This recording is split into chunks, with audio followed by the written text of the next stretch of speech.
boyfriend. Ayan, uuwi ako ng maaga guys kasi masama ang aking pakiramdam. Na-over fatigue yata ako sa 2 linggo na ang dami namin trabaho. Tapos ito ngayon, nagpusando ako ng maaga. So, nagtrabaho lang ako ngayon ng 3 oras. So, yun lang. So, at ito yung way ko pa uwi.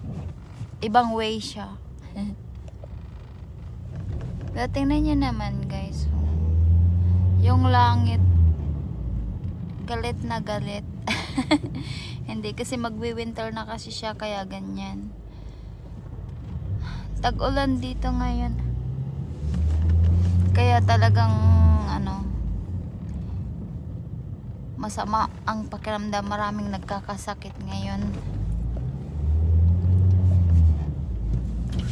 So ako'y haggard na sobrang pagod. Yung trabaho ka ng trabaho tapos wala namang wala tayong datong. So ayun lang.